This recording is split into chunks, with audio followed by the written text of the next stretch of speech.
আমার নেতা ছিলেন আর আমার আবু বকর কেমন সাহাবী ছিলেন যে পাথরের আঘাতটা যেন আপনার ঢাকতেছে।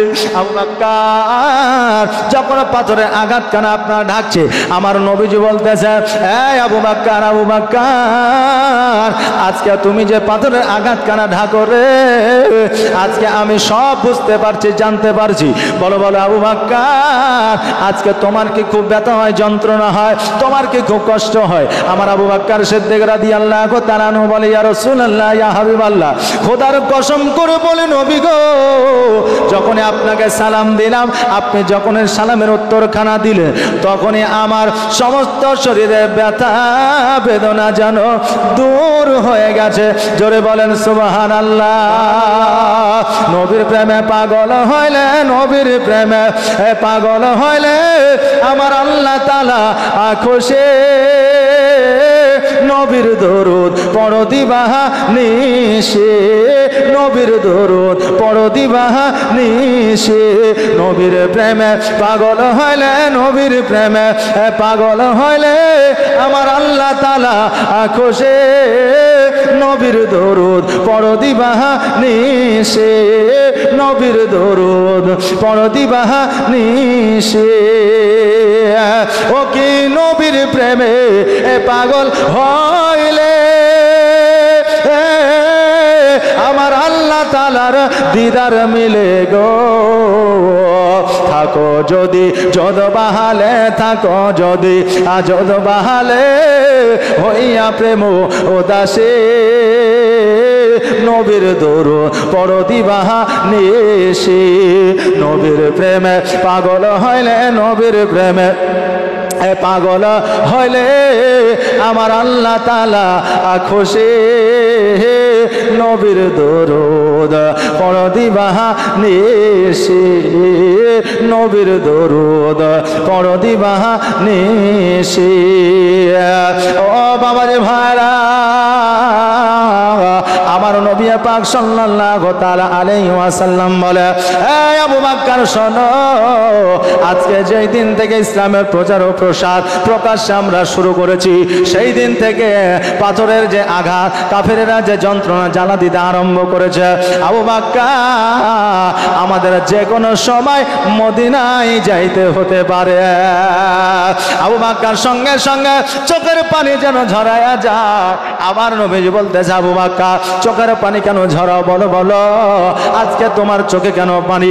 আবু বকর বলে, হুজুর গো, আপনি মক্কা ছেড়ে মদিনায় চলে যাবেন, আপনাকে না দেখিয়া আমি আবু বকর কেমন করে থাকবো? আপনাকে না দেখিয়া আমি কেমন করে মক্কা নগরে চলাফেরা করব? নবী গো, আপনাকে যদি একটা বেলা না দেখতে পাই, আমার রাত্রি দিন অতিবাহিত হয় না, একটা রাত্রি দিন যেন অতিবাহিত হয় না।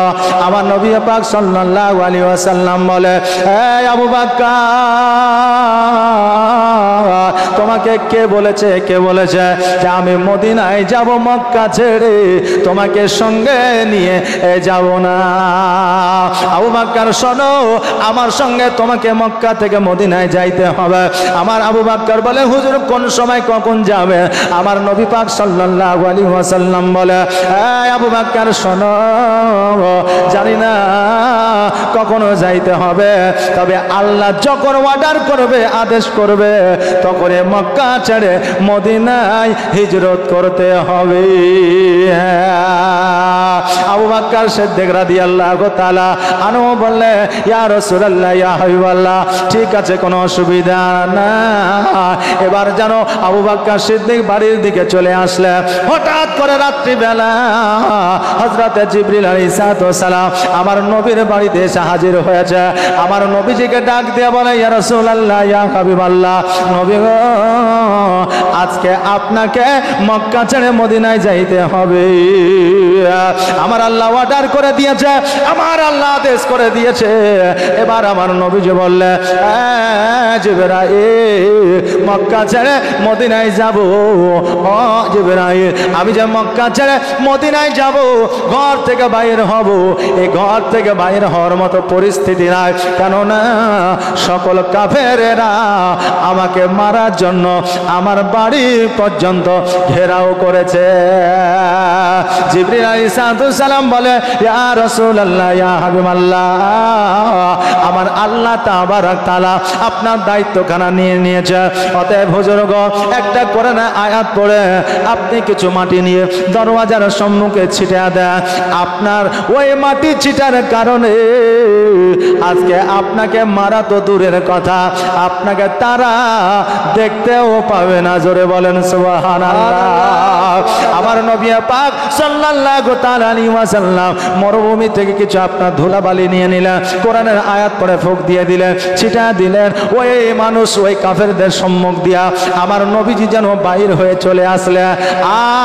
আর হযরতে আলী রাদিয়াল্লাহু তাআলা আনহুকে যেন আপনার ওই বিছানায় শুয়াইয়া দিলেন। এবার আমার নবীজি আবু বকর সিদ্দিক রাদিয়াল্লাহু তাআলা আনহুর দরওয়াজায় যেমন ঠকঠক করে আওয়াজ দিয়ে সালাম দিলেন, আসসালামু আলাইকা ইয়া আহলাল বাইত, সঙ্গে সঙ্গে দরওয়াজাটা খুলে দিলেন। নবী আমার বলে, আবু বকর, এখন হচ্ছে মধ্যরাত্রি, এখন তো তোমার ঘুমানোর সময়, অতএব শোনো,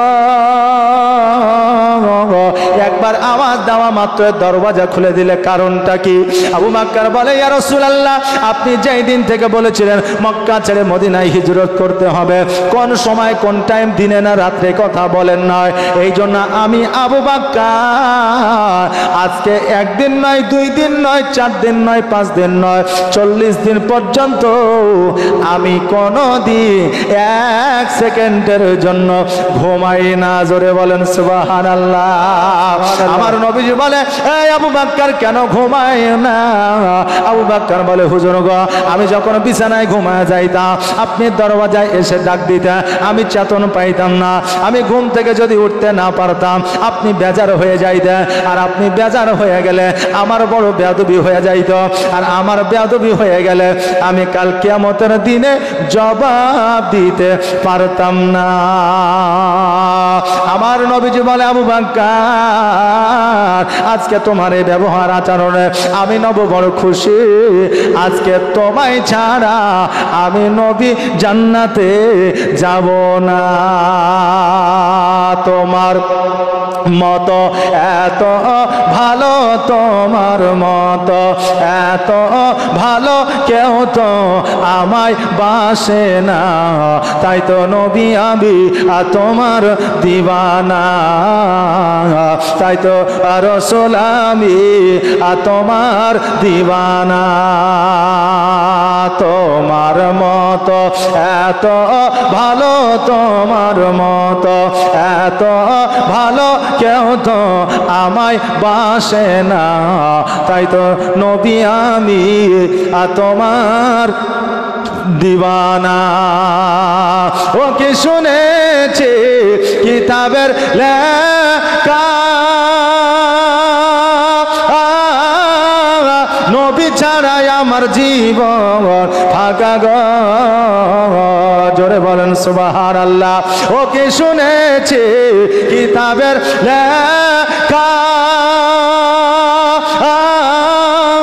নবী ছাড়াই আমার জীবন ফাঁকা গো। নবীজিকে ভালো না বাসিলে, নবীজিকে ভালো না বাসিলে আল্লাহ পাওয়া যাবে না, তাই তো নবী আমি তোমার দিওয়ানা। তোমার মতো এত ভালো, তোমার মতো এত ভালো কেউ তো আমায় বাসে না, তাই তো নবী আমি তোমার দিওয়ানা, তাই তো রাসূল আমি তোমার দিওয়ানা। এ বাবাজি ভাইরা, আমার নবীর চাইতে ভালো আমাদের কেউ বাঁচতে পারবে না। কেননা আমার নবী যখন এই জগৎ ছেড়ে পর জগৎ গমন করেছিলেন তখন ইয়া উম্মতি উম্মতি বলে কেঁদেছিলেন। আমার নবীজি জগতের মধ্যে যখন এসেছিলেন সিজদায় পড়ে গিয়ে উম্মতি উম্মতি বলেছিলেন। আমার নবী পাক সাল্লাল্লাহু তাআলা আলাইহি ওয়াসাল্লাম একমাত্র আমার আল্লাহর কাছে চাওয়া হইল একটা, যে আমার উম্মত উম্মতের গুনাহ মাফ করে দাও। জোরে বলেন সুবহানাল্লাহ। তাছাড়া আমার নবীজির কিছু চাওয়ার না, কারণ আমার নবীজি গরিব ছিলেন না, কারণ আমার নবীজির টাকা পয়সার অভাব ছিল না, কিন্তু আমার আমার নবীজি সবকিছু দান খায়রাত করে দিয়েছিলেন। জীর্ণ কুটিরে খেজুর পাতার ছাউনিতে বসবাস করেছে। হযরতে খাদিজাতুল কুবরা রাদিয়াল্লাহু তাআলা আনহাকে নিয়ে সংসার করেছে। আমার নবীজি ইসলাম প্রচার করে যখন বাড়িতে এসেছে, বাড়িতে আসার পরে দেখছে আমার হযরতে আপনার খাদিজা যেন রান্না করতেছে। নবী আমার বলতেছে, খাদিজা, ও খাদিজা, আজকে তুমি বড় কষ্ট করেছ, যাও যাও যাও, তুমি উঠোনের উপরে বসো, আমি তোমার জন্য রান্নাটা করি। আমার খাদিজা বলেছিলেন, ইয়া রাসূলুল্লাহ, আজকে আপনিও ইসলাম প্রচার করে আসলে, আপনিও কষ্ট করেছেন, আপনি বসেন, আমি রান্নাটা করি। নবী আমার বলেছিল, খাদিজা, আজকে তুমিও রান্না করবে আর আমি উনুনে জালখানা দিব। জোরে বলেন সুবহানাল্লাহ। এটাই আমার নবীজির ভালোবাসা ছিল স্ত্রীর প্রতি, আর এটাই খাদিজার ভালোবাসা ছিল স্বামীর প্রতি। বেরাদার, যুদ্ধের ময়দানে মেয়েদের যাওয়া নিষিদ্ধ, যুদ্ধের ময়দানে মহিলাদের যাওয়া নিষিদ্ধ, কিন্তু আমার নবীজি বলেছেন, স্বামীর সঙ্গে ভালো ব্যবহার চরিত্র দেখাও, স্বামীকে দেখে তুমি মিচকে হাসি দাও, স্বামী যদি পেরেশানির মধ্যে থাকে স্বামীকে তুমি সাহস দাও, স্বামীকে তুমি আনন্দ দাও। ওই স্বামীর খিদমত করে স্বামী যদি তোমার প্রতি খুশি হয়ে যায়, আমার আল্লাহ তাবারাক তাআলা বদরের যুদ্ধের ন্যায় তোমাকে সবের অধিকারী করবে। জোরে বলেন সুবহানাল্লাহ। যুদ্ধে না গিয়ে যদি যুদ্ধের স্বভাব পেতে চাও, স্বামীকে খুশি করো। যুদ্ধের ময়দানে না গিয়ে যুদ্ধের যদি নকি সব নিতে চাও, স্বামীর সেবা করো। এখন আমার মা বোনেরা তো অনেক চালাক হয়ে গেছে, কেন বলেন তো? কারণ লক্ষ্মী ভাণ্ডারের টাকা ঢুকছে, বুঝলেন না? লক্ষ্মী ভাণ্ডারের টাকা ঢুকছে। এখন বর্তমানে টাকা যার, আপনার ভাণ্ডারও তার, বুদ্ধিও তার। তো এখন আমার মা বোনেরা স্বামীর সঙ্গে কিছু কিছু মা বোন চালাকি করছে, কথা বুঝলেন না? তো কিছু কিছু স্বামী বলছে, লক্ষ্যের ভাণ্ডার যখন ছিল না তখন ভালো ছিল, বিবির কথা শুনতে হইতো না। এখন 1000 টাকা ঢুকেছে, স্বামী বলছে, ফোন পের লিঙ্কটা তো আমার সাথে আছে, তো এক কাজ কর, আমার তো টাকার দরকার, তো 1000 টাকা মোটামুটি খরচা করে দিই। চলেন না, খরচা করলে হবে না, আমার সামনে মাসে আমাকে ফেস ওয়াশ কিনতে হবে, শেষ হয়ে গেছে, অনলাইনে ফ্লিপকার্টে অর্ডার করতে হবে। যদি খরচা হয়েছে তাহলে তুমি বুঝেছ, কথা বুঝলেন না? এদের বুদ্ধিও বেশি হয়েছে এখন বাবা। তবে আছে তো, এতে কোনো ক্ষতি নাই, আর আমি কোনো আপনার কোনো অন্যরকম কথা বলছি না বাবা। স্বামীর সঙ্গে বিবিরা কোনোদিন চালাকি যেন না করে, কারণ এই চালাকি করলে কাল কিয়ামতের দিনে স্বামীর সঙ্গে জান্নাতে যাওয়া হবে না। একজন বিবি চালাকি করছে, দেখেন, রান্না করছে আর মোবাইলে সিরিয়াল দেখছে। আচ্ছা বলেন, এখন 100-র মধ্যে 90টা মা আমার আপনার রান্না করতে করতে মোবাইল দেখে, হ্যাঁ সিরিয়াল দেখে। এখন যদি বলে, হুজুর আমি সিরিয়াল টিরিয়াল বুঝি না আর দেখিও না, ও যদি সিরিয়াল নাও দেখে তো কমসে কম না হইলে ও শফিকের ভিডিও একবার দেখেছে, কথা বুঝলেন না? দেখেছে ও। কারণ হইল, এবার ওই মা বুঝলেন রান্না করতে করতে ভিডিও দেখছে, ভিডিও দেখতে দেখতে ও কিন্তু আপনার কি বলে, ভিডিওর প্রেমে পড়ে গেছে, হ্যাঁ নেশা লেগে গেছে। এইদিকে ভাত কিন্তু পুড়ে গেছে, কথা বুঝলেন না? ভাত বুঝেন তো, ভাত পুড়ে গেছে। এখন ও চিন্তা করছে, এই ভাত তো ফেলেও দিতে পারবো না, আর এই ভাত স্বামীকে দিতেও পারবো না, স্বামীকে দিলেও মার খাইতে হবে বা বকাবকি করবে, আর ভাত ফেলে দিলেও নষ্ট হবে, আবার রান্না করতে হবে কষ্ট করে। তো যা হবে হবে, এই ভাতই খাইয়ে দেবো, বকবে ঝুঁকবে, যা হবে হবে। এবার স্বামী মাঠে থেকে এসেছে, খাবার দিয়েছে, খাইতে বসেছে। স্বামী বলছে, রহিমের মা, কি ব্যাপার, ভাতগুলো পুরা পুরা গন্ধ করছে, কারণটা কি? এখন রহিমের মা বলছে, তুমি মূর্খ, তো সারা জীবন মূর্খই থেকে গেলে, শিক্ষিত আর হইতে পারলে না। বলে কেন? বলে তান্দুরি রুটি খাইছো জীবনে, বলে বাজারে কত খাইলাম, বলছে পুরো পুরো গন্ধ করে না, বলছে করে। তো এতদিন তো তান্দুরি রুটি খেয়েছো, আজকে তান্দুরি ভাত খেয়ালো, এতদিন তান্দুরি রুটি খেয়েছো, আজকে তান্দুরি রাইস খেয়ালো। এখন স্বামী দেখছে, তাই তো বিবি কষ্ট করে যখন বানাইছে তখন খাইতেই হবে, নাহলে বিবির কষ্টটাই বেকার হয়ে যাবে। মা বোনেরা, স্বামীদের কখনো ভুল বুঝে চালাকি করিও না, কারণ আজকে যদি ধরা না পড়ো, কাল কিয়ামতের দিনে ধরা পড়ে যাবে, স্বামীর সঙ্গে জান্নাতে যাওয়া হবে না।